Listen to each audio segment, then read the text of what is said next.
आपण गावी आलेलो आहेत. गावाला कार्यक्रम होता. वडिलांसोबत शेतात आज आलोय. कांद्याचं रोप टाकलंय ते बघण्यासाठी.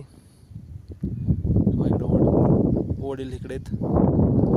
रोप उगवलं का बघतील. रोप मस्तपैकी उगवलंय. असं बघा, असं रोप उगवलंय. आपण किती रोप टाकले होय?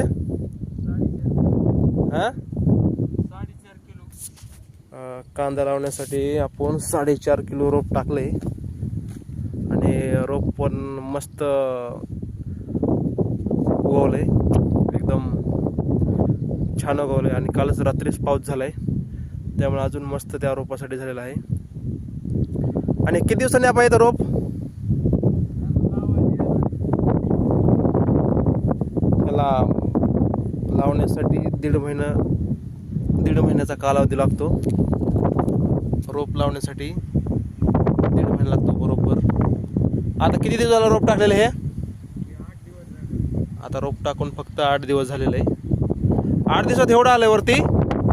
हा, लय मोठं आलंय मग. हो, चला म्हणलं वडिला सोबत आज एक व्हिडिओ काढावा. ब्लॉग काढलाय.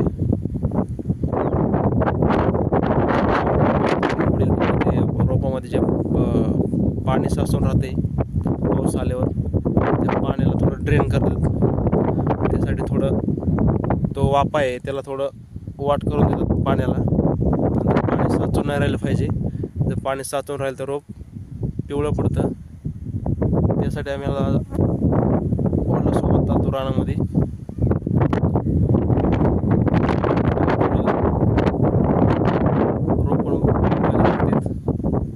आणि कुठं उगवलंय कुठं उगवलं नाही, पाणी राहतंय का राहतंय का पाणी ते पण बघतात.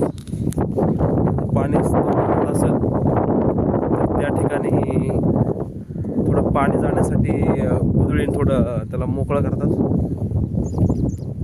म्हणजे पाणी एका ठिकाणी नाही राहिलं, पाण्याचा पूर्ण निचरा झाला पाहिजे. आणि पाण्याचा पूर्ण निचरा झाला तर रोप वाढण्यासाठी मदत होते चांगली. नाही तर पाणी असेल तर रोपाची जास्त वाढ होत नाही. मी कालच संध्याकाळीच एक ब्लॉग टाकला होता की गावाला गेल्यावर मी व्हिडिओ बनवून म्हणून. तर आमचा हा गावाकडचा व्हिडिओ आहे माझा, शेतातला. खूप मस्त आणि छान वातावरण आहे. असं वातावरण आपल्या शहरामध्ये पुण्यामध्ये राहत नाही. गावात